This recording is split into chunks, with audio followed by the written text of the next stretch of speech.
안녕하세요, 청년 추진단 여러분. 교육 시작 전 미션 안내를 드리겠습니다.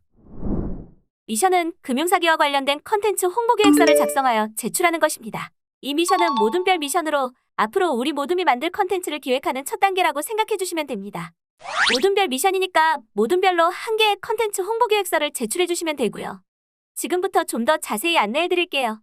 컨텐츠 홍보기획서를 작성하여 제출하기 위해서는 1단계 컨텐츠 주제를 정해야 합니다. 컨텐츠 주제는 금융사기와 관련한 것이면 무엇이든 좋습니다. 강연을 들으며 금융사기와 관련해서 알게 된 새로운 내용을 주제로 잡아도 좋고 평소에 우리 모둠이 관심이 있었던 금융사기에 관한 내용으로 해도 됩니다. 2단계는 컨텐츠를 홍보할 대상을 정합니다. 이때는 우리 모둠이 제작할 컨텐츠가 가장 필요한 사람이 누구일지 혹은 누구에게 이 컨텐츠를 보여주고 싶은지 생각해 보아야 합니다. 예를 들어 2회차 강연에서 배웠던 자녀 사칭 스미싱 예방을 주제로 잡고 컨텐츠를 만들겠다고 정했다면 이 컨텐츠가 꼭 필요한 사람은 자녀를 둔 40에서 50대 부모님이 대상이 되겠죠? 3단계는 우리가 타겟으로 하고 있는 대상에게 컨텐츠를 홍보할 방법을 2가지 이상 정합니다. 이때는 대상을 어디에서 만날 수 있는지 생각해보면 됩니다. 오프라인의 특정 장소일 수도 있고 온라인의 네트워크를 활용할 수도 있겠죠? 혹시 40에서 50대 부모님이 많이 이용하시는 카페를 통해 홍보 활동을 하는 것은 어떤가요? 네, 그것도 좋은 홍보 방법이 될 수 있을 것 같습니다. 요즘엔 주변 공원에서 나들이를 즐기는 가족도 많으니 오프라인으로 홍보 활동을 해도 좋을 것 같습니다. 이런 식으로 모둠별로 홍보 주제와 대상, 방법을 논의하여 컨텐츠 홍보계획서를 작성하시면 됩니다. 제출기한은 5월 13일까지이며 작성이 완료되면 청년추진단 오픈 채팅방에 올려주시면 됩니다. 잠깐, 올해 8월 금융감독원에서 금융공모전을 주최할 예정이라고 합니다. 5인 이내로 구성된 대학생팀이라면 누구나 참가할 수 있으며 금융에 관련된 문서나 동영상, PPT, 카드뉴스 또는 웹툰 등을 제작하여 제출하시면 됩니다. 이번 청년추진단 활동을 통해 만든 컨텐츠를 가지고 금융공모전에 도전해봐도 좋을 것 같습니다. 네? 금융공모전에서 수상한 팀은 금융감독원장상도 수여받을 수 있는 기회가 있다고 하니 함께 도전해봐요. 자세한 사항은 금융감독원 홈페이지에서 확인할 수 있습니다.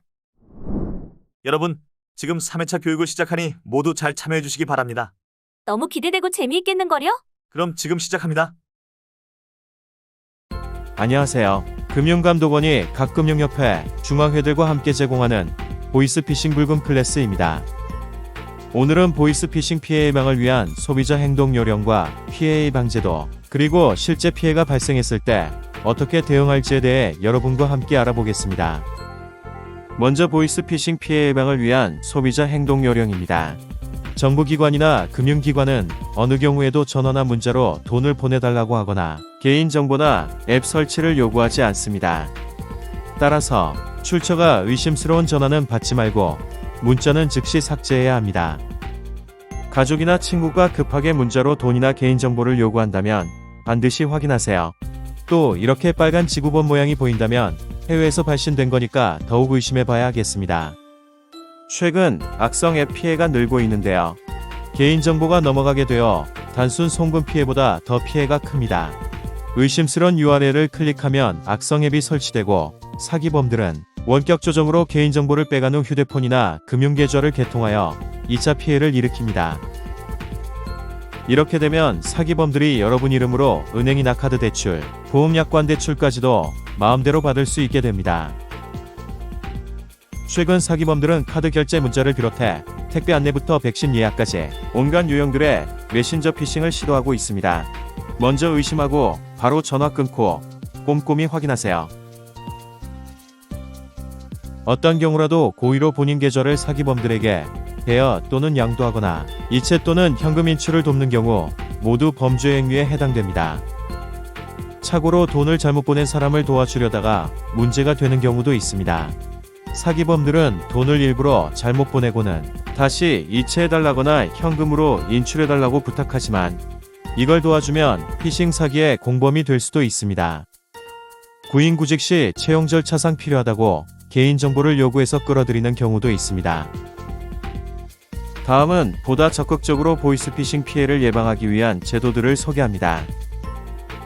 먼저 ATM 지연 인출 제도는 모든 거래에 적용되는 서비스로 100만원 이상 입금 시 이체 및 인출을 30분간 지연시키는 제도입니다. 사기범들의 현금 인출 시간을 지연시키는 효과로 피해를 줄이고 있습니다. 모든 기기에 자동 적용되므로 따로 신청할 필요가 없습니다. 두 번째 피해 예방 제도는 지연 이체 서비스입니다. 이 서비스를 신청하면 자금 이체를 해도 일정 시간 동안 송금이 지연되게 됩니다. 피해 구제를 위한 시간 확보 효과가 있으며 해당 금융회사에 직접 신청하여 서비스 받을 수 있습니다. 입금 계좌 지정 서비스입니다. 사기 피해를 차단하기 위해 내가 지정한 계좌 외에는 일일 100만원 이내에 소액 송금만 가능하게 하는 서비스입니다. 모르는 계좌로의 송금을 사전에 차단하는 효과가 있습니다. 해당 금융사에 서비스를 직접 신청하세요. 다음은 해외 IP 차단 서비스입니다. 해외에서 접속하는 IP의 이체 거래를 차단하는 서비스입니다. 해외에서 시도되는 빈번한 보이스피싱 사기 범죄를 원천적으로 차단하는 효과가 있습니다. 해당 금융사에 직접 차단 서비스를 신청해 보세요. 2차 피해를 막는 명의 도용 피해 방지 서비스입니다. 통신 서비스 가입 시 명의 도용을 예방하는 서비스이지만 보이스피싱 예방에도 효과가 높으며 mSafer 사이트에서 이용할 수 있습니다. 내 이름으로 휴대폰이 개설되어 있는지 확인할 수 있는 가입 사실 현황 조회 서비스가 있습니다. 휴대폰이 개설될 때마다 알려주는 명의 도용 방지 서비스도 있습니다. 그리고 내 명의로 휴대폰을 개설할 수 없도록 사전에 차단하는 가입 제한 서비스가 있습니다. 개인정보가 유출되면 사기범들은 내 이름으로 휴대폰 개설, 내 계좌에 현금 인출, 또한 대출도 받을 수 있습니다. mSafer 사이트에서 서비스를 신청하세요. 다음은 피해 발생 시 대응 요령입니다. 만약 사기범에게 돈을 보냈다면 112, 1332 금융회사 고객센터에 계좌를 지급 정지하고 가까운 경찰서 사이버 수사대에 바로 신고 접수를 합니다. 지급 정지한 금융회사 영업점에 피해 구제 신청서와 신고 접수 확인서를 3일 이내에 제출하여 피해를 차단합니다. 보이스피싱 피해가 발생한 경우 대응 요령 중에서 가장 중요한 것은 2차 피해 방지를 위한 개인정보 유출 확인입니다. 잊지 말고 반드시 개인정보 유출 여부를 먼저 확인하도록 합니다. 개인정보가 유출됐는지를 어떻게 확인할까요? 개인정보 노출자 사고 예방 시스템에서 개인정보 노출자로 등록하면 노출자 명의의 신규 금융 거래를 제한할 수 있습니다. 명의 도용 방지 서비스 mSafer에서는 명의 도용으로 개설된 대포폰이 있는지를 확인해 볼 수 있습니다. 계좌정보 통합 관리 서비스 어카운트 인포에서는 예금, 대출 등 본인명의 금융계좌를 한눈에 확인할 수 있습니다. 꼭 메모하고 체크해 주세요. 만약 스팸 문자를 받았다면 URL은 절대 클릭하지 말고 URL을 피해 1, 2초 정도 스팸 문자를 눌러 신고하기 메뉴로 신고해 주세요. 여러분의 신고가 큰 도움이 됩니다. 금감원이 여러분께 올바른 금융생활 수칙을 요약해 드리겠습니다. 본인 개인정보는 평소에 스스로 관리하기, 출처가 불분명한 전화와 문자는 조심하기, 모르는 URL은 클릭 금지. 보이스피싱 지킴이에서 자세한 추가 정보를 확인하실 수 있습니다. 지금까지 여러분과 함께하는 붉은 클래스였습니다.